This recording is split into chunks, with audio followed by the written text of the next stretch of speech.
नमस्कार दोस्तों, आप सभी लोगों का हमारे ऑफिशियल यूट्यूब चैनल में स्वागत है। मैं हूं श्यामानंद और आइए आज की क्लास स्टार्ट करते हैं। सीटेट का जो इम्पॉर्टेंट निगेटिव और पॉजिटिव वर्ड होते हैं उसको पूरा का पूरा आज की वीडियो में पूरा देख लेते हैं।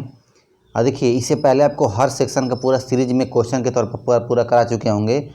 CDP का भी अलग कराए होंगे, EVS का भी अलग कराए होंगे और मैथ्स का भी अलग और हिंदी का भी अलग। अब कुछ आपको इम्पॉर्टेंट जो जानकारी के लिए जो ज़रूरी होती है सीडर के लिए उसको करा देते हैं। देखिए, आज के सेशन में पूरा जो इम्पॉर्टेंट आता है टैग वर्ड उसको बताते हैं कि मतलब जी यदि किसी भी सीडर के क्वेश्चन के ऑप्शन में यदि इनमें से जो शब्द आपको मिले तो कौन सा शब्द मिलेगा तो ऑप्शन ही सही होता है और कौन सा मिलेगा तो ऑप्शन गलत होता है। इसको देखकर आप आसानी से जान सकते हैं। देखिए, इसी को बोलते हैं टैग वर्ड। मतलब कुछ शब्द क्या होते हैं हमेशा सकारात्मक होते हैं और कुछ शब्द क्या होते हैं हमेशा निगेटिव। अर्थात ऐसे कुछ शब्द होते हैं जो यदि ऑप्शन में दिया है तो हमेशा वो गलत होता है, लेकिन कुछ शब्द ऐसे होते हैं यदि जो ऑप्शन में दिया है तो हमेशा क्या होता है सही माना जाता है, वो हमेशा सही होता ही होता है। उसे बोलते हैं पॉजिटिव और निगेटिव वर्ड। तो देखिए, शुरू करते हैं और आप लोगों से रिक्वेस्ट है कि चैनल को सब्सक्राइब कर लें और उसके बगल में जो बेल आइकन है उस पर क्लिक करके ऑल क्लिक करें, क्योंकि एग्ज़ाम से पहले तक कुछ ऐसे हम डालेंगे वीडियो जो यदि आप देख लिए तो आपका एग्ज़ाम आसानी से क्लियर हो जाएगा और बहुत अच्छा भी स्कोर कर जाएंगे। देखिए, देखते हैं। सबसे पहले देखते हैं जो पॉजिटिव वर्ड है। एक बात और याद रखिएगा, ये सारे वर्ड हम खुद से अपने से लिखे हैं, हमारे खुद का ये लिखा हुआ वर्ड है और जितना भी मतलब जितना भी शब्द हो सकता है सबको आज के वीडियो में पूरा समाप्त कर दिए हैं। जितना भी मतलब कुछ क्वेश्चन को देखते हुए कुछ अपने से दिमाग लगाए हुए कुछ बीड़ की जो किताबें होती हैं है ना उसकी वहाँ से कुछ क्वेश्चन मतलब कुछ शब्द को उठा के आज के सेशन पूरा लिख दिए हैं। ये पूरा मेरा हाथ से लिखा हुआ पूरा ये है। और देखिए, एक एक को समझते हुए चलते हैं कि जो पॉजिटिव वर्ड है उसका कैसे पार्ट होता है। देखिए, तो जो पॉजिटिव वर्ड है देखिए, पहला है छात्रों को सीखने का अवसर देना। एक बात याद रखिएगा, कभी भी यदि सीटेट के किसी भी क्वेश्चन का ऑप्शन में यदि यह शब्द दिया हो कि सीखने का अवसर देना, एक्सपोजर देना छात्रों को, तो हमेशा क्या होता है हमेशा वो सही होता है। मतलब वो जो ऑप्शन है ना वो हमेशा क्या होते हैं सही होते हैं, क्योंकि एक शिक्षण पद्धति में छात्रों को अवसर देना सबसे अच्छा कहा जाता है। और देखिए, इस तरह के जो ऑप्शन यदि एग्जाम में आते हैं तो क्या होता है वो हमेशा सही होता है। अब देखिए, अगला है मौका देना। मतलब वही अवसर देना या मौका देना। अगला है नव निर्माण करना। यदि आप छात्रों के अंदर ऐसा चीज़ विकसित कर रहे हैं जिससे वो क्या करें कुछ अलग कर सके, कुछ उनके अंदर क्रिएटिविटी हो सके। नव निर्माण करना, सृजनात्मकता, स्वयं से करना, तो ये सब क्या होते हैं हमेशा पॉजिटिव वर्ड कहलाते हैं। जिससे कोई छात्र है वो स्वयं से क्या करता है कुछ ना कुछ करने का प्रयास करता है या फिर कुछ ना कुछ क्या करता है वो कोई नई चीज़ सीखता है या फिर कोई नया कार्य करता है। तो क्या होता है ये सारे के सारे सकारात्मक शब्द कहे जाते हैं। ये सारे सभी यदि ऑप्शन में आपको दिखाई देते हैं तो इस पर विशेष ध्यान दीजिए, क्योंकि ये सब अधिकांश क्या होते हैं सही होते हैं। आगे देखते हैं करके सीखना। देखिए, बहुत ही इम्पॉर्टेंट है। लर्निंग बाय डूइंग, ये भी एनसेप भी बोलती है, इंक्लूसिव एजुकेशन भी कहता है कि आप छात्रों में ऐसा भाव विकसित करिए कि वो स्वयं से क्या करें करके सीखें। फिर आता है भाषा अर्जन करना। भाषा अर्जन का मतलब लैंग्वेज एक्वायर करना। देखिए, छात्रों को भाषा सिखाने के लिए उन पर जोर नहीं देना है और ना ही उस पर किसी प्रकार का कठोर कार्रवाई करनी है। नहीं करना, क्या है उनको अंदर लैंग्वेज एक्वायर कराइए। और अब देते हैं सराउंडिंग उत्पन्न करना, तो परिवेश या वातावरण। ये देखिए, यदि कोई छात्र मान लीजिए किसी की भाषा अलग है तो उसको उसके भाषा का क्या करें सराउंडिंग उत्पन्न कर देंगे तो उसको क्या होगा उसको सीखने में बहुत सहायता मिलती है। तो देखिए, याद रखिएगा वातावरण, तो परिवेश, ये सारे के सारे सकारात्मक शब्द कहे जाते हैं। यदि ऐसे शब्द यदि ऑप्शन में आपको दिखाई देते हैं तो समझिए कि क्या होता है कि इससे छात्रों में क्या होता है, सीखने की बहुत अदलग बढ़ती है। वो देखिए वातावरण यदि उत्पन्न किया जाए वैसा, तो उनके अंदर अनुकूलता की भावना आती है। ये सारे सकारात्मक वर्ड होते हैं। देखिए अगला है संदर्भानुसार। संदर्भानुसार सहज और स्वाभाविक। स्वाभाविक से समझ सकते हैं कि ये क्या होता है, छात्रों का स्वभाव की बात करता है। संदर्भानुसार मतलब यदि आप एक अध्यापक के तौर पर छात्रों को पढ़ा रहे हैं तो कैसे कैसे पढ़ाना है उसका एक ऑर्डर के हिसाब से पढ़ा रहे हैं, तो ये भी क्या होता है, सकारात्मक शब्द कहे जाते हैं। और स्वाभाविक की बात करें तो स्वाभाविक से ये आता है, छात्रों का एक स्वभाव आता है संवेदनशीलता का। तो ये इस तरह के जो छात्रों का स्वभाव होता है वो कक्षा में हमेशा होना चाहिए। फिर देखते हैं अगला कौशल विकास। तो देखिए कौशल विकास का मतलब कि छात्रों में पहले तो 4 प्रकार के कौशल का विकास अनिवार्य रूप से करना होता है। आइए चारों क्रम में आते हैं, पहले तो ये समझ जाइए। ऐसा लोग समझते हैं कि नहीं इनका क्रम जरूरी है, कि नहीं जरूरी, तो है, ये समझिए इनका क्रम जरूरी है। और देखिए पहला है LSRW। एल का देखिए मतलब लिसनिंग सुनना, एस का मतलब स्पीकिंग बोलना, आर का मतलब रीडिंग पढ़ना, डब्ल्यू का मतलब राइटिंग लिखना। तो 4 प्रकार की कौशलों का विकास किया जाए, पहले आपकी प्राथमिकता होनी चाहिए अध्यापक के तौर पर कि आप छात्रों में कौशल का क्या करें, विकास करें। फिर देखते हैं अगला है पठन वाचन। क्या करना है, पठन वाचन। देखिए पठन वाचन से छात्रों के अंदर भाषा शैली का विकास होता है, उनके अंदर मतलब उच्चारण करने का विकास होता है। और देखिए हाँ ये चित्रात्मक दिया, चित्रात्मक मतलब यदि किसी प्राथमिक स्तर के बच्चों की सहायक सामग्री बनती है तो याद रखिएगा उसमें अधिकांशतः और डायग्राम का प्रयोग होता है, चित्र का प्रयोग होता है। या कोई छात्र यदि किसी भी कहानी या सारांश के या किसी भी समस्या का यदि उसका चित्रात्मक रूप श्यामपट्ट पर प्रदर्शित करता है तो ये सारे के सारे सकारात्मक शब्द कहे जाते हैं। इसको ध्यान में सेट रखिएगा। यदि ये सब शब्द यदि आपको सीडर के ऑप्शन में मिले तो तुरंत पकड़ लीजिएगा, तुरंत ये सब क्या है, सही होते हैं और आपको कहीं ना कहीं ये सब मिल जाएगा।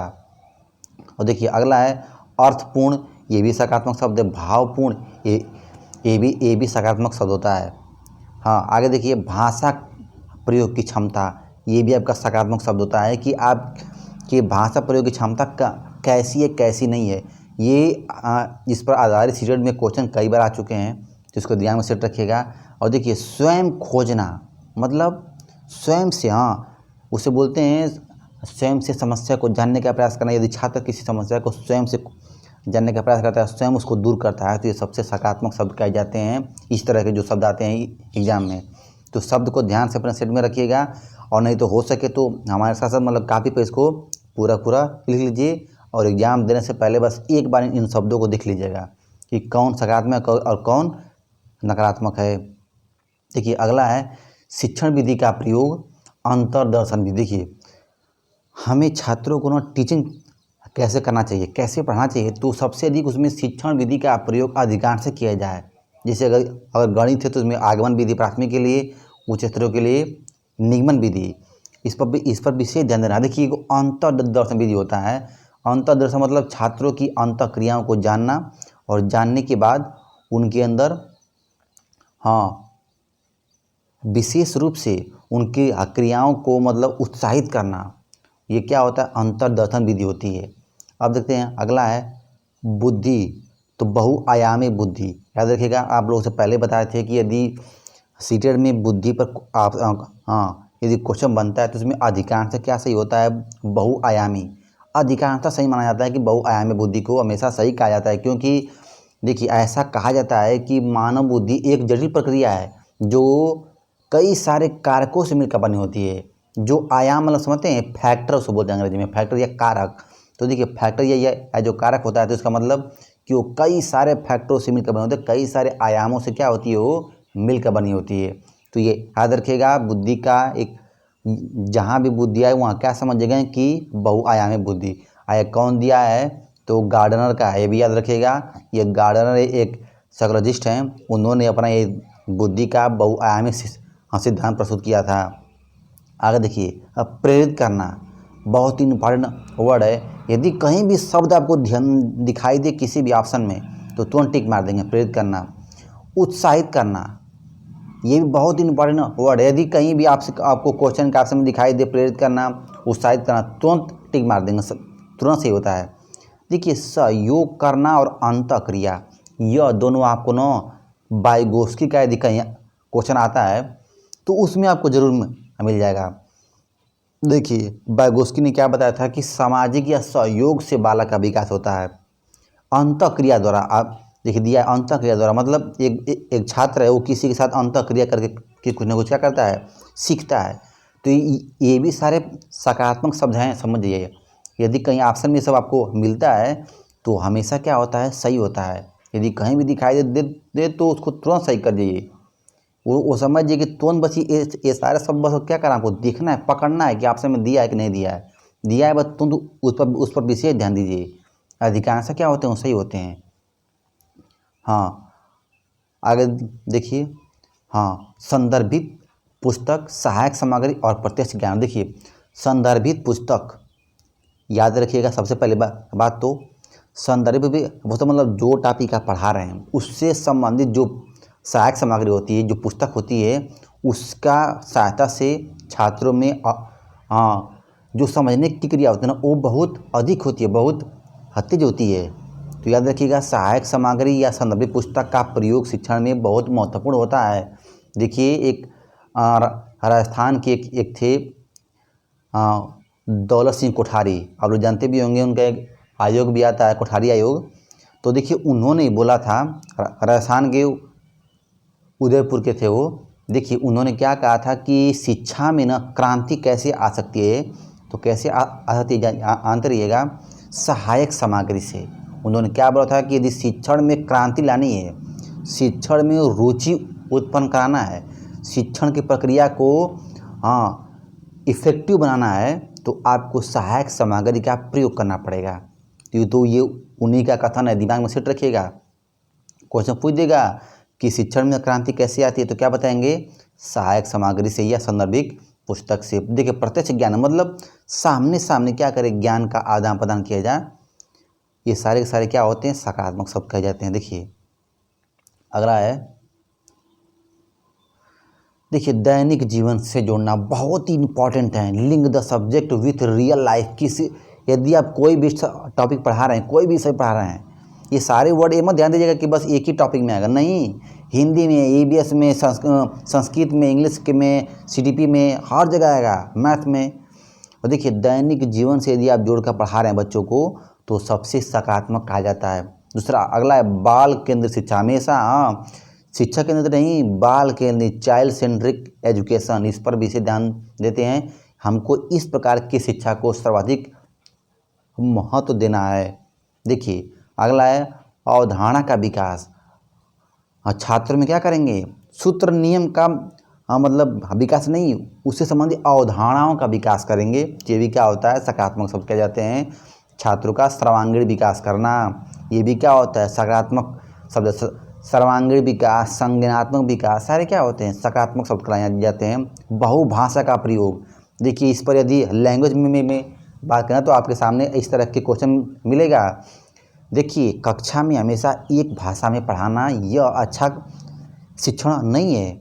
ऐसा जरूर करना चाहिए कि हमें एक या एक से अधिक भाषाओं का प्रयोग करके ना शिक्षण कराना चाहिए, ताकि छात्रों में क्या हो, अनेक प्रकार की मतलब उनके अंदर संज्ञानात्मक विकास हो सके, उनके अंदर मतलब कई प्रकार की भाषाओं को सीखने की अवसर मिल सके। तो याद रखिएगा क्वेश्चन ये पूछता है कि बहुभाषा का प्रयोग कक्षा में बाधा है या विकास में सहायक होता है। तो याद रखिएगा बाधा नहीं है, विकास में सहायक होता है। तो ये क्या होता है, लाभकारी होता है बहुभाषा का प्रयोग। अगला है समावेशी शिक्षा। तो आप लोग तो जानते हैं, इंक्लूसिव एजुकेशन। ये भी क्या होता है, तो ये भी क्या होता है, सबसे अच्छा टीचिंग है कि सभी को मिलाकर, देखिए जात पात लिंग धर्म इन सब में भेदभाव न करते हुए सभी को मिलाकर एक साथ शिक्षा देना क्या कहलाता है, इंक्लूसिव एजुकेशन, समावेशी शिक्षा कहलाता है। देखिए विभिन्नताओं को सम्मान करना। यदि आप एक अध्यापक है, आपकी कक्षा में कई प्रकार के अलग अलग बच्चे हैं जिनके अंदर कई प्रकार की विभिन्नता है, तो आप क्या करेंगे, एक्सेप्ट द डाइवर्सिटी, उनके विभिन्नताओं को क्या करेंगे, स्वीकार करेंगे, उनका सम्मान करेंगे। इन्हें कि उनमें लगेंगे भेदभाव की भावना करने, ऐसा नहीं करना है। तो ये सारे क्या होते हैं, सारे सकारात्मक शब्द होते हैं। हाँ देखिए अगला है, हाँ देखिए सारा सारा एकदम लिया दिया वर्ड, ऐसा कुछ भी नहीं कि जो छोड़े हैं। देखिए सत एवं व्यापक आकलन, मूल्यांकन भी होता है, आकलन भी होता है। तो पहले तो फिर यहाँ समझ, इससे पहले भी वीडियो में बताएंगे। देखिए जितना सीरीज का क्वेश्चन कराए हैं उसको पूरा ध्यान से पहले पूरा वीडियो देखें, यूट्यूब पर पूरा बनी है, उसकी प्लेलिस्ट है, वहाँ से पूरा वीडियो ध्यान से उसको देख लीजिए। क्वेश्चन के तौर पर हर क्वेश्चन को एकदम बारीकी से मतलब समझाएं। देखिए फिर इसके बाद एक डालेंगे वीडियो कि एक अध्यापक को क्या करना चाहिए और क्या नहीं करना चाहिए, और फिर उसके बाद कुछ टॉपिक पढ़ाएंगे इंपॉर्टेंट, एग्जाम से पहले आपको पूर्णतः मतलब स्ट्रॉन्ग कर देंगे कि आपको कहीं भी कोई समस्या ना हो। और देखिए कुछ बच्चे ऐसे होते हैं ना जो बहुत कम पढ़ते हैं सीटेट में, लेकिन अच्छा नंबर कर जाते हैं, और कुछ हैं जो पूरा टॉपिक का पढ़ जाएंगे लेकिन अच्छा स्कोर नहीं कर पाते हैं। उसका रीज़न ये है कि सिलेक्टेड टॉपिक नहीं पढ़ते हैं, उनको ये नहीं पता ना कि कहाँ से आया था। और एक बात दिमाग से रखिए, यदि आपको जानकारी हो गई कि पेडागोजी को कैसे पकड़ना है, कैसे हल करना है और क्या क्या पढ़ना चाहिए, कहाँ से सिलेबस में से कितना कम पढ़ेंगे तो हमको अधिकांश क्वेश्चन मिल जाएगा, तो आप हमेशा टॉपर रहेंगे, हमेशा 120 प्लस 130 प्लस नंबर पाएंगे। एक बार यदि आप सीटेट में कमांड बना लिए तो हर बार आपका स्कोर आएगा। हम लोग तो आप पेपर नहीं देते, सीटेट का बना देते तो हमेशा 120 प्लस 125 130 आराम से आता है एकदम, क्योंकि आइडिया बन गया है। क्वेश्चन यहाँ से आएगा, ये रहेगा तो ऑप्शन ये वाला क्लिक, यही वाला सही होगा, एकदम एग्जैक्ट सही होगा। तो इस तरह की आइडिया सेटिंग मतलब दिमाग में आ जाती है। देखिए सत और व्यापक मूल्यांकन क्या होता है, सीसी 2 प्रकार के होता है, 10 माह की अवधि होती है, 2 प्रकार का होता है, समेटिव और फॉर्मेटिव। समेटिव मतलब योगात्मक मूल्यांकन, फॉर्मेटिव मतलब रचनात्मक मूल्यांकन। जो आरंभिक मूल्यांकन होता है उसे क्या बोलते हैं, रचनात्मक मूल्यांकन। और जो अंतिम मूल्यांकन होता है या फिर पाठ्य सामग्री समाप्त होने के बाद जो होता है मूल्यांकन, जो छमाही या वार्षिक परीक्षा होती है, उसे बोलते हैं योगात्मक मूल्यांकन। तो ये भी बड़ा पॉजिटिव वर्ड है, जहाँ भी आए तुरंत इस पर विशेष ध्यान दीजिए।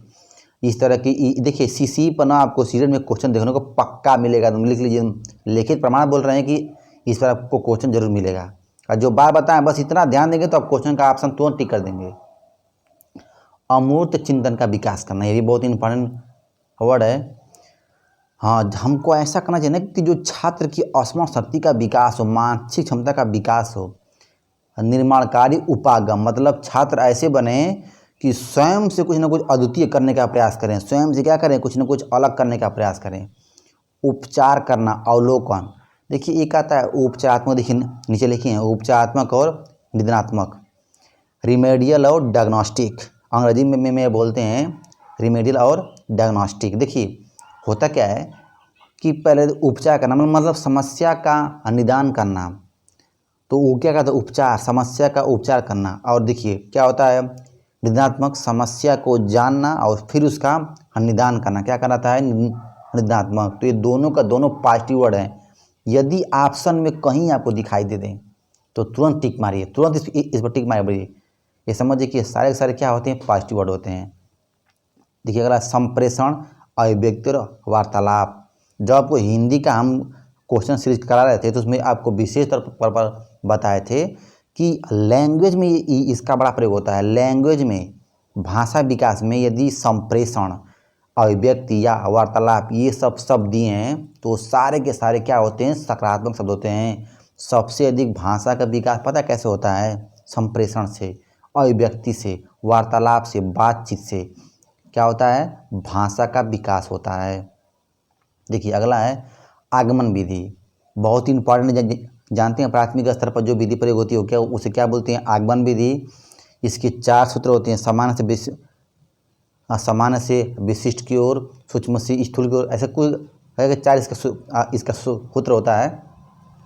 और जो उच्च स्तरीय कक्षाओं पर प्रयोग होता है उसे बोलते हैं निगमन विधि। अब देखते हैं व्यवहारिक उदाहरणों का प्रयोग, बहुत ही इंपॉर्टेंट है। यदि आप छात्र को पढ़ा रहे हैं तो उसमें व्यवहारिक उसके दैनिक जीवन से जुड़े हुए उदाहरणों को यदि प्रस्तुत करते हैं तो छात्र को समझने में आसानी होती है और ये सबसे सूटेबल शिक्षण कहा जाता है। तो इसको दिमाग में सेट रखिएगा, ये सारे इस तरह के शब्द आपको एग्जाम में जरूर मिलेंगे। अगला है चित्रात्मक सहायक सामग्री। अभी आपको बताए हैं कि जो सहायक सामग्री बनती है उसमें किसका प्रयोग होता है सबसे अधिक, तो चित्र का, डायग्राम का सबसे अधिक क्या प्रयोग होता है। आदर्शवादी और मनोवैज्ञानिक विधि। आदर्शवादी मतलब आइडियलिज्म, जो पूर्णतया सही हो, एकदम जो सार्वभौमिक सही हो वैसी पद्धति का प्रयोग कक्षा में करना चाहिए। और अगला है मनोवैज्ञानिक विधि, मतलब यदि छात्रों में यदि विकास की बात करें तो कैसा हो विकास करेंगे आप, तो मनोवैज्ञानिक ढंग से, ताकि उनके अंदर व्यवहार का भी विकास हो, मानसिक शक्ति का भी विकास हो। तो ये आपका विकास छात्रों में ऐसा करना चाहिए मनोवैज्ञानिक रूप से। तो इसको दिमाग में सेट रखिएगा। ये भी क्या होते हैं, पॉजिटिव वर्ड कहलाते हैं। आगे शिक्षा का व्यवहार कैसा, डेमोक्रेटिक या प्रजातंत्रात्मक या लोकतंत्रात्मक। और छात्र का स्वभाव संवेदनशीलता, इसको ध्यान से रखिएगा। जो ये तो क्वेश्चन आपसे सिंपल देगा, यही पूछ देगा कि कक्षा में छात्रों का स्वभाव कैसा होना चाहिए, या फिर एक अध्यापक का कक्षा में स्वभाव होता है। ये क्वेश्चन आ चुका है सीटेट में। तो क्या बताएंगे, प्रशासनात्मक या प्रजातंत्रात्मक या लोकतंत्रात्मक या डेमोक्रेटिक। इसको दिमाग में सेट रखिएगा। ये भी क्या होते हैं, पॉजिटिव वर्ड होते हैं। एक अध्यापक के तौर पर आपको कक्षा में ऐसा ही अपना स्वभाव अपनाना है। देखिए, छात्रों की समस्या को जानना, उसका निदान करना, यह भी बहुत इंपॉर्टेंट है कि यदि छात्र को किसी भी प्रकार की समस्या होती है, अनुशासनहीनता या फिर कक्षा में पढ़ाई करने का उसका मन नहीं करता, या उसको समझ में नहीं आता कोई टॉपिक, तो पहले उसकी समस्या को अब जानेंगे, फिर उसका निदान करेंगे। तो ये भी क्या होगा, पॉजिटिव वर्ड होता है। देखिए, बिना बोझ की शिक्षा, तुरंत दिमाग लगाएंगे क्या, यशपाल समिति। क्या यशपाल समिति एनसीएफ 2005 भी इसका उल्लेख है। यशपाल समिति का जो निचोड़ है ना, वही एनसीएफ 2005 में है। तो बिना बोझ की शिक्षा कौन बताया था, लर्निंग विदाउट बर्डन।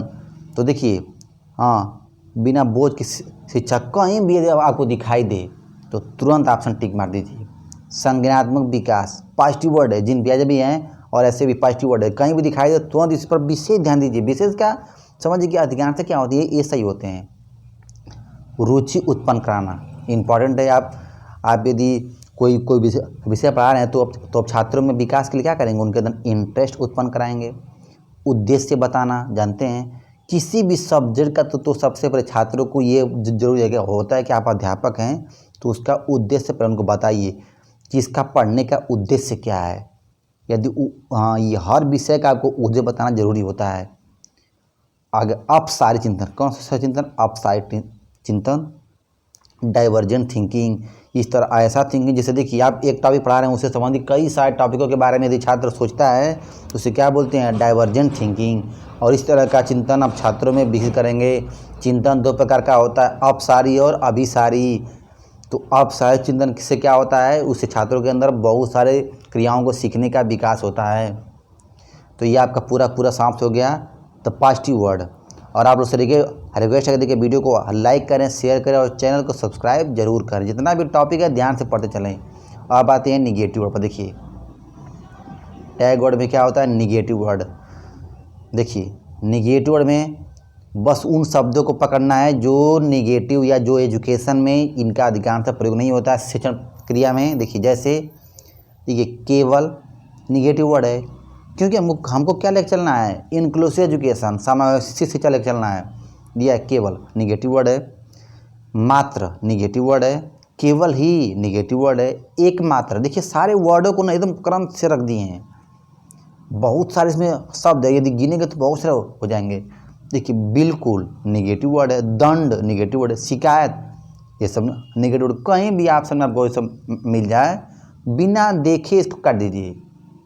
बस क्वेश्चन क्या पूछा है, इस पर देख कर तुरंत समझ जाएंगे कि नहीं, ये सब सारे क्या होते हैं, गलत होते हैं। ये सब निगेटिव वर्ड है। देखिए, बालकों को गलती कहना, मतलब किसी छात्र को कुछ बुरा भला बोलना, किसी भी तरह का बोलना, ये सब निगेटिव वर्ड होते हैं। अधिक बोझ देना, बहुत इंपॉर्टेंट शब्द है कि अधिक बोझ या फिर शिक्षा पर बोझ देना। देखिए, कुछ बच्चे ऐसे होते हैं, आजकल की जो प्राथमिक स्तर की जो स्कूलें चलती हैं सीबीएसई बोर्ड की, उसमें बहुत सारी किताबें होती हैं बच्चों की। तो ये सब एक पढ़ाई नहीं है, ये सब क्या है, शिक्षा पर बोझ है। कक्षा 5 का एक बच्चा है, उसको पूरा बक्सा भर के उसकी किताबें होती हैं। तो ये सब अच्छा नहीं है। ये क्या है, शिक्षा पर बोझ है। तो ये सारे निगेटिव वर्ड होते हैं। बहुत कम उसकी मात्रा की जरूरत होती है, जितना आवश्यकता है सिर्फ उतना ही सहायक सामग्री होनी चाहिए। तो देखिए, अधिक बोझ देना और शिक्षा पर बोझ देना, ये सब सारे निगेटिव वर्ड होते हैं। अधिक बोझ देने में एक बात और याद रखिएगा, इसमें गृह कार्य भी आता है। छात्रों को अधिक गृह कार्य नहीं देना चाहिए, ये भी जानते रहिए, बहुत कम देना चाहिए। देखिए अगला है कंठस्थ कराना, याद करवाना, रट्टा लगवाना, दोहराना, ये सब निगेटिव वर्ड है, तुरंत काट दीजिए, तुरंत दिखाई दे तुरंत काट दीजिए। कहीं भी आ जाए कंठस्थ कराना, याद करवाना, रट्टा लगवाना, दोहराना, सारे निगेटिव वर्ड होते हैं, कहीं दिखाई दे तुरंत उसको काट दीजिए।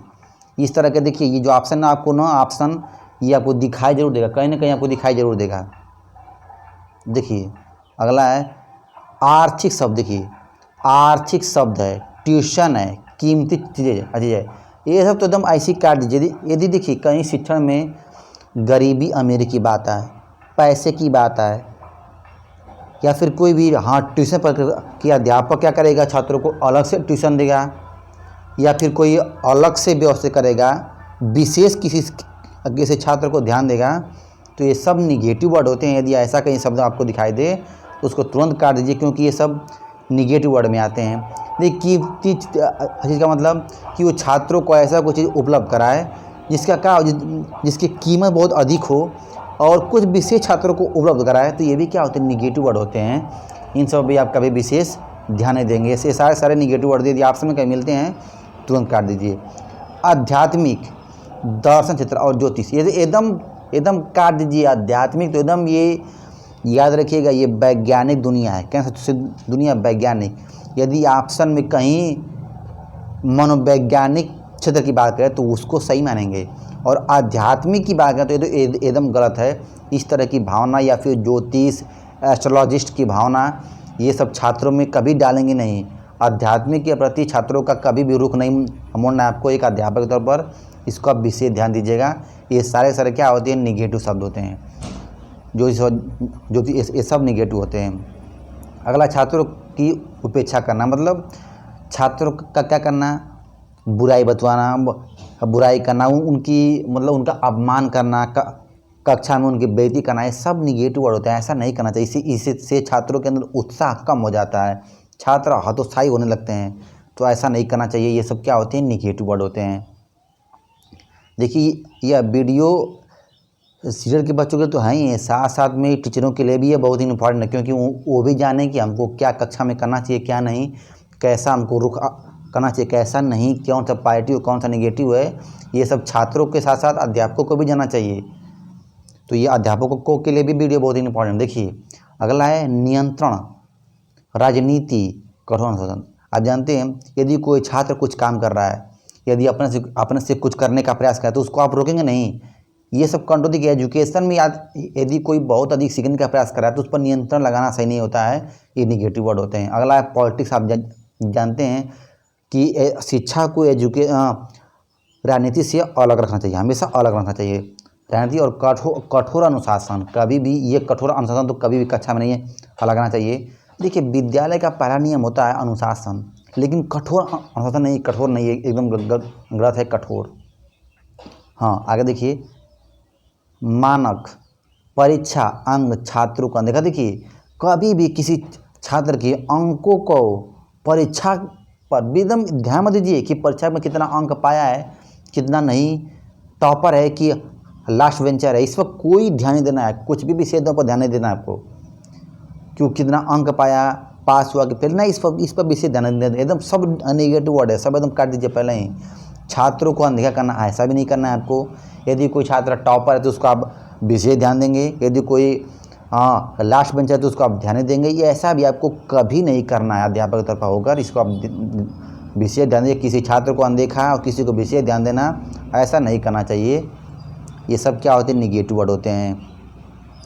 देखिए अगला है एकीकृत शिक्षा, इंटीग्रल एजुकेशन। बहुत ये निगेटिव वर्ड है, पहले तो जान जाइए, क्योंकि हमको क्या लेकर चलना है, समावेशी शिक्षा को पर विशेष ध्यान देना है, तो हमको उसको लेकर चलना है, विशेष ध्यान देना चाहिए। ये तो एकदम गलत है यार, किसी भी छात्र पर यदि विशेष ध्यान देंगे तो ऐसा नहीं करना चाहिए। हमको सबको लेकर एक साथ चलना चाहिए, तो हमको इंक्लूसिव एजुकेशन को चाहिए। हमको क्या मतलब, ये एकीकृत शिक्षा नहीं, पक्षपात करना, जानते हैं एकदम गलत है। आजकल के जो एजुकेशन चल रहे सिस्टम, इसमें तो यही होता है, पक्षपात होता है। यदि किसी कक्षा में बालक और बालिका हैं तो जो अध्यापकों का स्वभाव होता है वो बालिकाओं की तरफ विशेष होता है, या फिर कुछ ऐसे होते हैं जो उनके जान पहचान के होते हैं, जो उनके करीबी होते हैं, तो उनको वो विशेष ध्यान देते हैं। तो क्या इसे क्या बोलते हैं, पक्षपात कहा जाता है। ऐसा आपको कभी नहीं करना है। छात्र और अध्यापक का जो स्वभाव होता है सबके लिए एक समान होना चाहिए। तो ये सब क्या होते हैं, निगेटिव वर्ड होते हैं। ऑप्शन में बस ये सब शब्द खोजिएगा, तुरंत मिलेगा, टिक करिए। देखिए, भारी पाठ्य पुस्तक, अधिक गृह कार्य। अभी आपको बताएं कि छात्रों को कभी भी गृह कार्य अधिक नहीं देना है, भारी पाठ्य पुस्तक से उनको बचाना है। जितना आवश्यकता हो सिर्फ उतना ही सहायक सामग्री का प्रयोग करें, उससे अधिक नहीं, क्योंकि छात्रों पर इससे क्या बढ़ता है, बोझ बढ़ता है। आजकल का ट्रेंड चल रहा है, बहुत सारी किताबें दे देंगे, इतना सारा काम दे देंगे कि बच्चे दिन भर काम ही करते रहते हैं। तो ये सब गलत है, ये सब शिक्षा में ये सब सूटेबल नहीं होते हैं सब। हाँ, इसके बाद देखिए अगला है द प्रतिबंध करना। देखिए ये एकदम निगेटिव वर्ड है कि किसी पर भी कोई आप किसी भी तरह का रोक टोक नहीं लगा सकते हैं। कोई अपना ऐसे कुछ करने का प्रयास कर रहा है, कोई सीखने का प्रयास कर रहा है, तो उस पर प्रतिबंध लगाना क्या होता है, निगेटिव वर्ड होते हैं। शिक्षक केंद्रित, अभी आपको बताएं कि हमको बाल केंद्रित शिक्षा चाहिए, शिक्षक केंद्रित नहीं। शिक्षक की योग्यता, यदि आपसे क्वेश्चन पूछ देगा कि आपके विद्यालय में एक सांस्कृतिक कार्यक्रम हो रहा है, उससे क्या विकास होगा या उससे क्या फ़ायदा होगा, तो ये नहीं कि उससे शिक्षकों की योग्यता बढ़ेगी, नहीं, या योग्यता दिखाने का अवसर मिलेगा, ऐसा कुछ नहीं। आप अध्यापक हैं तो आप अपनी योग्यता सांस्कृतिक कार्यक्रम में नहीं दिखाएंगे। आप एक टीचर हैं तो खुद आप योग्यता के अनुसार से आपकी नियुक्ति हुई है, तो वहाँ छात्रों की योग्यता देखी जाती है, न कि अध्यापकों की। तो ये सब निगेटिव वर्ड होते हैं, काट देंगे। तुलना करना, जानते हैं कक्षा में टॉपर है और एक लास्ट बेंचर है, तो टॉपरों की तुलना अधिकांश लोग करते हैं गधों से जो कक्षा में होते हैं, सबसे जो कम न पाते हैं उनकी तुलना करने लगते हैं। जो कमज़ोर होगा उसकी बुराई करेंगे, जो अच्छा होगा उसकी बड़ाई करते हैं। तो ऐसा आपको कभी नहीं करना चाहिए। सबके लिए समान अवसर, सबके लिए समान हमेशा। देखिए बार बार परीक्षण, ये भी देखिए बार बार परीक्षा से ना छात्र हमेशा परेशान होते हैं, हमेशा उनको ना मानसिक रूप से ना कुछ दिक्कतें होती हैं। तो बार बार परीक्षा भी नहीं करना चाहिए। और देखिए असफलता और सफलता से डर, तो इस तरह के छात्रों में भाव नहीं आना चाहिए कि पता नहीं क्या होगा, पास होंगे कि नहीं पास होंगे, फेल होंगे कि नहीं फेल होंगे, या फेल हो जाएंगे तो क्या होगा, डर बनी रहती है। तो इस तरह का भावना, ये सब निगेटिव वर्ड कहलाता है। आप बस अपने शिक्षा पर विशेष ध्यान देते चाहिए। वो कहते हैं ना कि मतलब क्रिया करो, फल की चिंता न करें। तो इस तरह का भाव अपने अंदर लेकर रखना है। आगे देखिए अनुदेश, निर्देश और नकल करना, ये सब निगेटिव वर्ड है, याद रखिएगा। किसी को एकदम सख्त देना निर्देश कि ये करो ये मत करो, आदेश देना एकदम गलत है। नकल करना, ये तो ऐसे भी आप लोग जानते हैं कि कॉपी करना क्या होता है, हमेशा गलत होता है। तो ये ऐसी एकदम निगेटिव वर्ड है। प्रतिस्पर्धा और प्रदर्शन लक्ष्य, ये भी सब गलत है कि कभी भी हमको किसी से द्वेष की भावना नहीं रखना है कि हम नहीं हो किसी से। जानते आजकल मतलब कक्षा में ये सब बड़ा ट्रेंड चलता है। ये सब अध्यापकों को भी जानना चाहिए और छात्रों को भी, कि बड़ा द्वेष की भावना होती है आजकल की। आपको बता दें रियलिटी, जो छात्र हैं और अध्यापक को तो कुछ समझते नहीं है कि नहीं वो अध्यापक है। क्योंकि यदि उम्र की बात करें तो बीएड बीटीसी वाले बच्चे ऐसे भी होते हैं जिनकी उम्र अध्यापकों की उम्र के बराबर होती है। तो उनके अंदर ये नहीं होता कि नहीं कोई छात्र तो नहीं। लेकिन देखिए ऐसा सब नहीं करना चाहिए। यदि कोई आपको शिक्षा दे रहा है तो आपके लिए एक अध्यापक ही है। तो कभी भी द्वेष की भावना कभी नहीं रखते हैं। और आजकल के छात्रों के बीच में भी बड़ा द्वेष की भावना चलती है। तो इन सब मतलब ऐसा स्वभाव नहीं मतलब ये सब समझ लें कि जो ये स्वभाव होता है ये सब निगेटिव होते हैं। ऐसा कभी रखना नहीं चाहिए हमको अपने अंदर। और देखिए प्रतिस्पर्धा या फिर प्रदर्शन लक्ष्य, ये सब यदि आपको ऑप्शन में कहीं दिखाई दे तो समझिए कि तुरंत काट दीजिए। ये तुरंत ये सारे निगेटिव वर्ड होते हैं। प्रतिस्पर्धा कभी नहीं रखना चाहिए, समझ जाइए। आगे दिया है देखिए नियम, व्याकरण और सूत्र। इन पर आप यदि अध्यापक हैं तो कभी भी इन सब पर ध्यान नहीं देंगे कि बच्चों को नियम बताया जाए, लेकिन नियम लिखो, ये करो, नियम जानो, व्याकरण सीखो, सूत्र सीखो, ये सब निगेटिव वर्ड है। कहीं भी आपको यदि आपसे में दिखाई दे नियम, व्याकरण, सूत्र तो तुरंत काट दीजिए, वो सारे निगेटिव वर्ड होते हैं। एकल भाषा का प्रयोग, अभी आपको बताएं कि आप छात्र को यदि आप पढ़ा रहे हैं, अध्यापक हैं आप, तो केवल एक भाषा का प्रयोग आप कक्षा में करेंगे तो ये सही नहीं होता है, ये भी निगेटिव वर्ड है।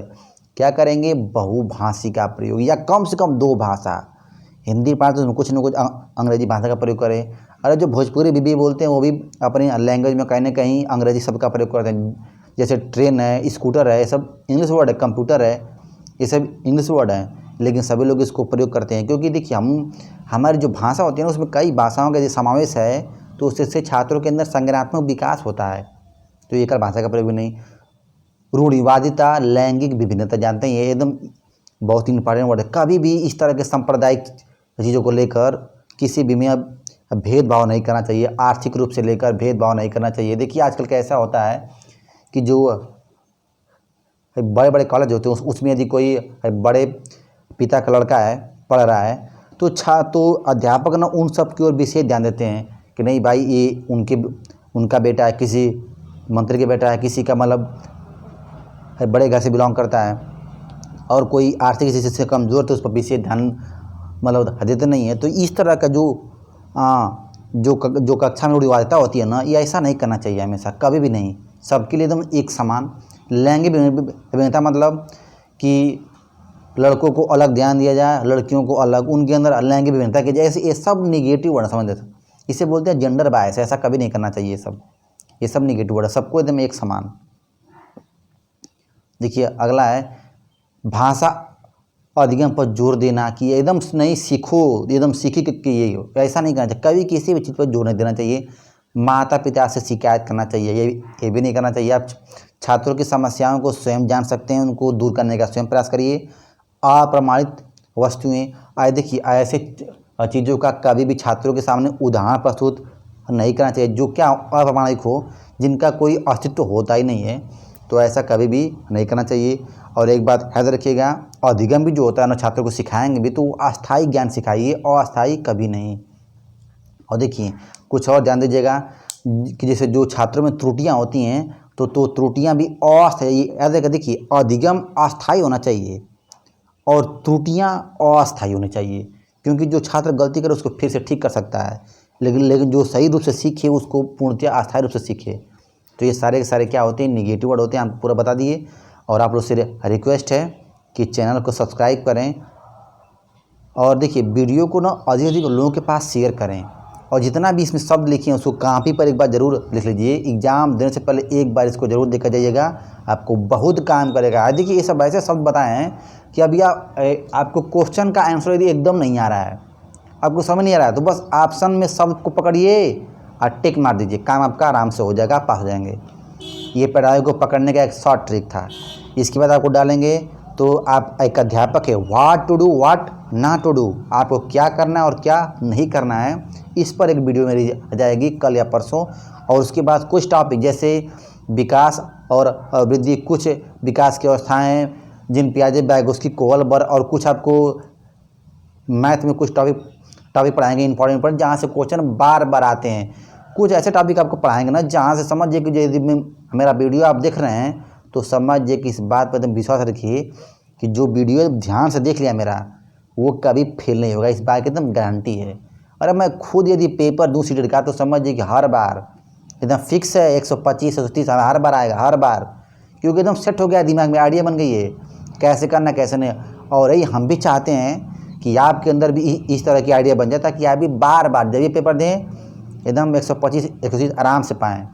और थोड़ा सा मेहनत करेंगे तो एकदम श्योर पा जाएंगे। थैंक्स।